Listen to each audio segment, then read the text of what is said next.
See? There we go. Oh my god! Such high quality. Okay, now I somehow gotta... There we go. I'm so professional. Okay, so for those who don't know, my camera was stolen from me, and by that I mean that like I was borrowing it and the owner needed it back. So now this is what we got.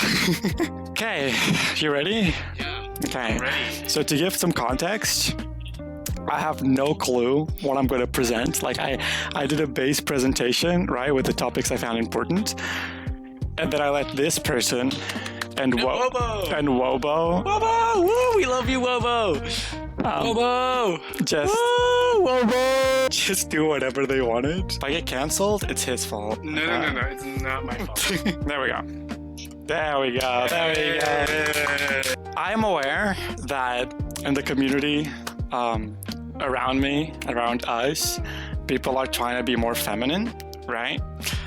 But let's start with the basics, okay? So what does feminine mean in your opinion? Girly.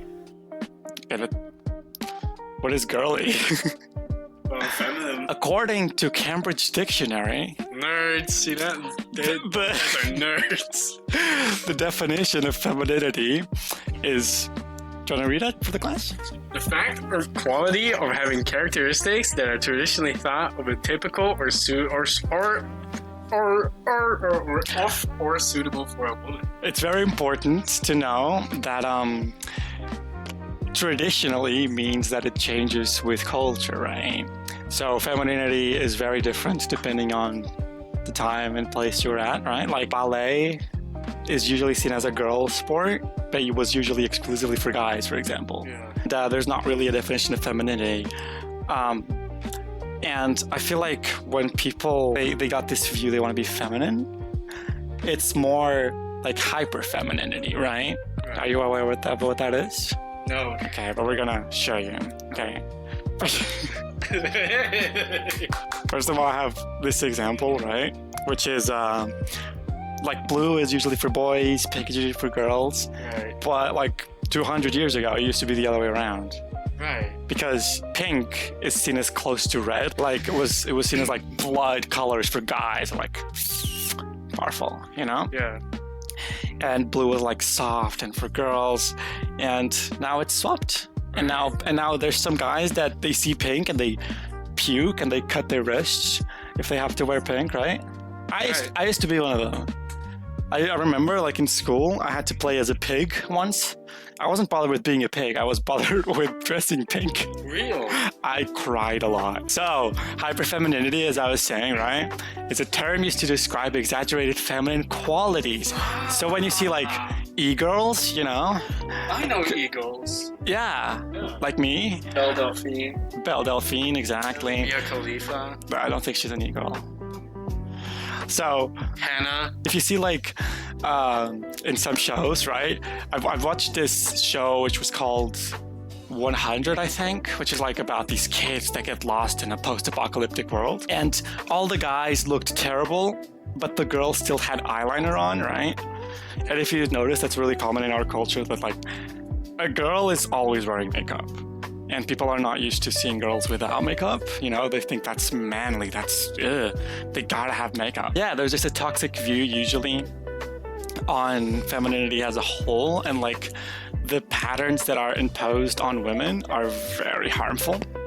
So when people chase hyperfemininity, or femininity without knowing it's hyperfemininity, and are like, oh, I wanna be a girl, right? I'm trans, I wanna appear as a girl. Appearing as a girl is way less girly than you'd expect. You know, people are like, oh, I gotta have small hips.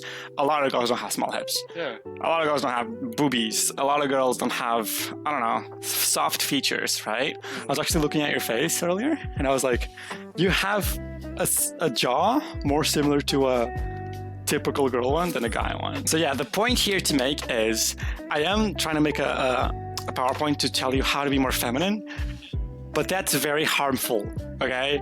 Like, you should be what you want to be, not because the society says that feminine is this way. You should just feel comfortable with yourself.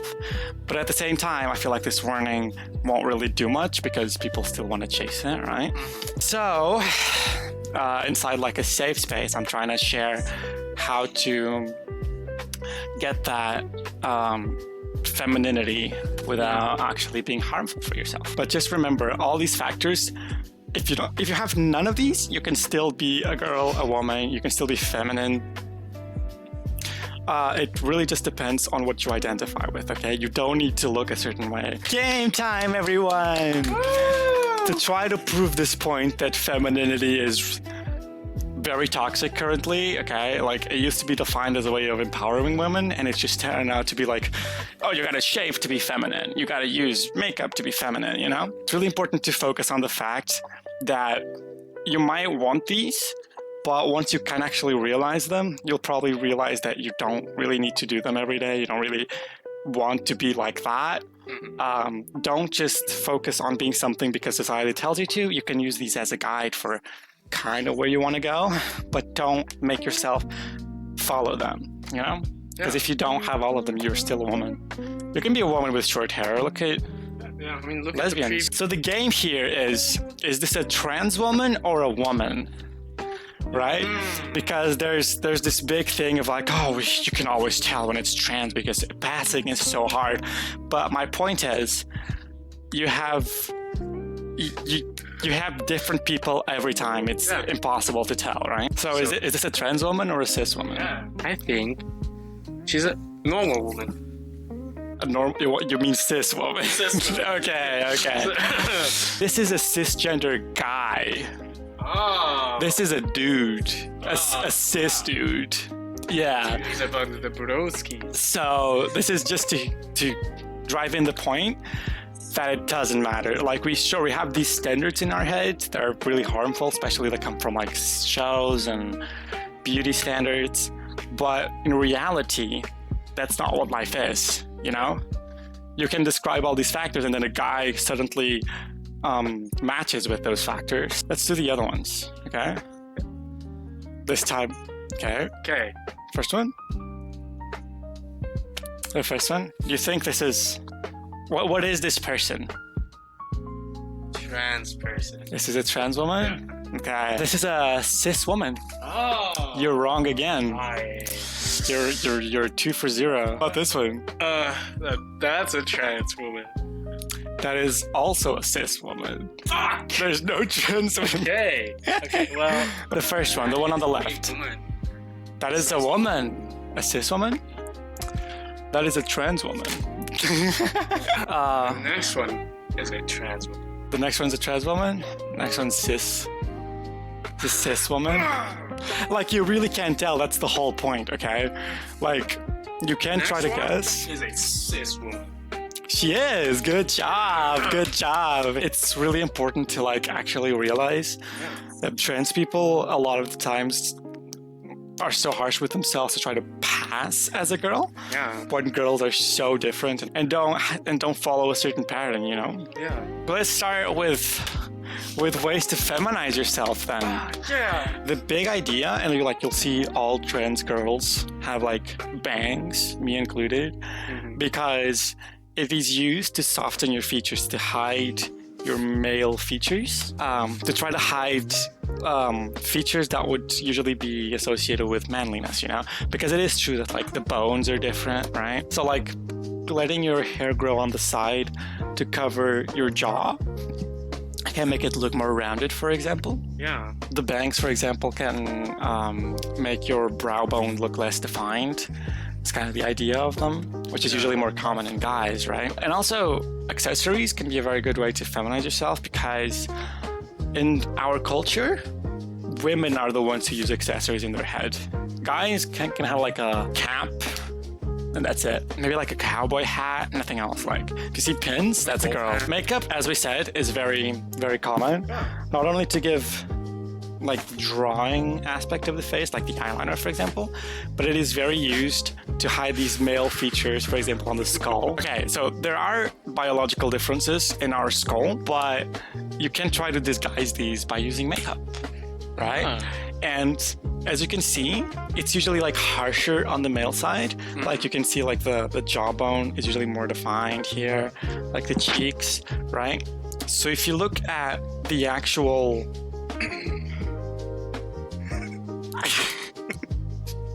Give me just a second.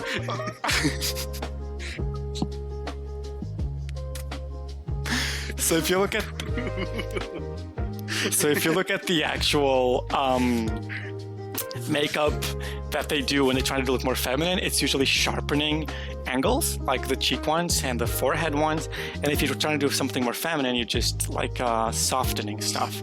You can see, like, remember that dark means shadow, highlight means light, and the way that it's like increasing your volume, right? If you put shadow, it's like it's pushed back. Yeah.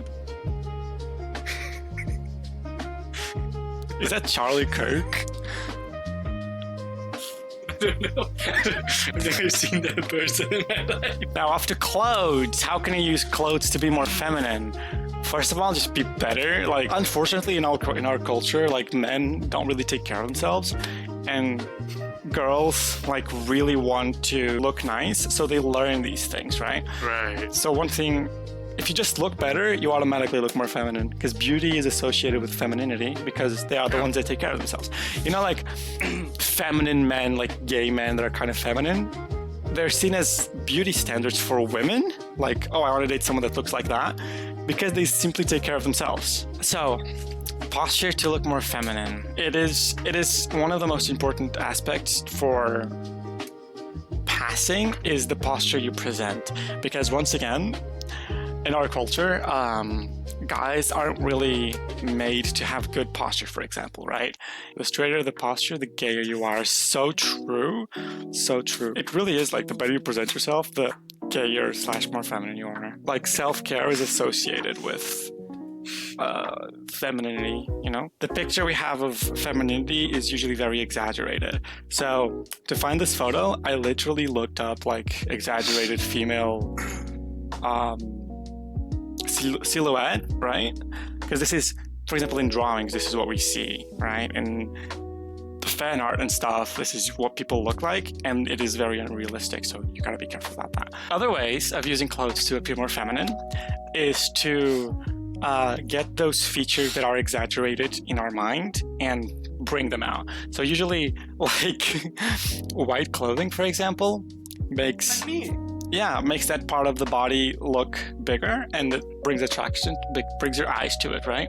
While black clothing will do the opposite. So while the female silhouette is seen as bigger hips, smaller shoulders, for example, you can try to use a black top and a white bottom to compensate, to give a more curved silhouette, You can use the opposite of these advices the other way around if you're trying to look more masculine as well, you know? It's also good for that. Also, another thing you can do is use clothing that doesn't define the parts that you want to hide. So, for example, shoulders in guys can be usually larger, so you'd want to try to hide them, right? So you can't get like very tight clothing on the shoulders, because that'll just bring them out. Okay, so like not like on the left, like on the right, where there's more tissue, and it can just phase out the silhouette. You don't look at it, right?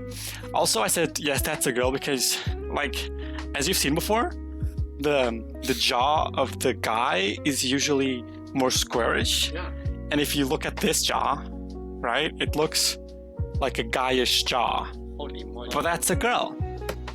Because people are different. Holy moly. This is a good example of the clothing you use to defining your silhouette. So here's a skirt that goes out from the waist. Right. You know? And that also gives that bigger hip feel, even though you look exactly the same. So as we were saying, like a guy posture is usually like what's on the left, right? I remember I was once in the gym and there was like this tall girl, which is already seen as like a male kind of feature, right? Like I also fall for these, unfortunately, and I gotta unlearn what society has taught me. And I remember she had really bad posture, and I was like, that looks like a trans woman. Just because she had bad posture. If you notice, like guys usually on the street are walking way more curved and just way more like kind of like these two. Yeah, more chill. And if you want to go for a more feminine look, you can put your back straight, which includes putting your shoulders back. Therefore, they look smaller and more feminine. Now, skincare. Skincare is very associated with femininity because, as I have mentioned before, taking care of yourself is associated with femininity. So just because you wash your face in the morning and you get like better looking skin, it might be associated with femininity, right? Also, this girl, I don't like her. Because she's black? She's full of makeup. Oh. And also because she's black? No, not at all. It's just because she has the makeup look that she doesn't have makeup on, but she's so full of makeup. This is exactly what makes women insecure. Because they see like, oh, this is what I should look like without makeup, right? Yeah. This is the ads that are put on your face. Also, if you're about to use serum like they're doing, you should not touch the tip on your face because it'll put bacteria back into the serum. And ruin it. So never touch the tip to your face. Another thing you can really focus on is, of course, like the beard. And one thing that bothers a lot of trans women is like the 5 o'clock shadow, right? Methods that get rid of the full hair don't give you that look, right? So you have, for example, waxing, laser. There's a few others. But I think really look into these. And if you're gonna do laser, do it with a professional. Don't do it at home because it is a professional's job. Otherwise, it is risky for your skin and you might end up hurting yourself or getting cancer, which is not what we want. Neither let the tip to their face. This will be a tool that help you as later. Hormones. If you want to look more feminine, the easiest way is taking hormones. And yeah, it's true that your bones can't be changed, but your fat distribution can, and that does include your face, for example.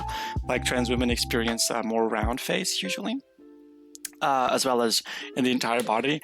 And if you're using hormones, it'll do their job. You don't need to stress about it. Like generally, you will start looking more feminine.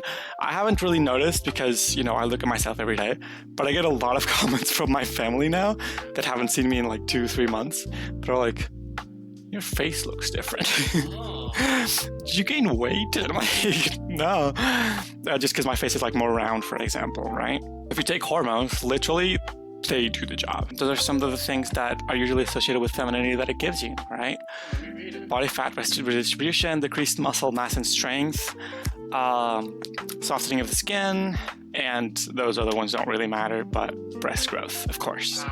Yes, boobies, they give you boobies. So in the same way that you can use estrogen to change your body fat, you can also use exercise to change your muscle distribution, right? If you focus on areas that give you the more feminine The underscore protos as boobies, estrogen for boobies go bouncy. Yeah, basically you can use exercise in order to get a different silhouette, basically. That's the big idea, okay? Also, if you're on hormones, just don't worry about it, because even if you train like your upper part, you will still have a feminine silhouette because your body will do that for you. Yeah, that's basically it. So, things to keep in mind.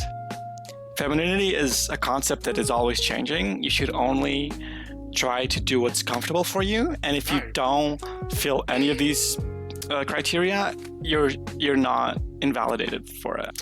I hope you guys enjoyed. This was a quick one today. Yeah. If you have any questions, let us know. I hope you guys enjoyed.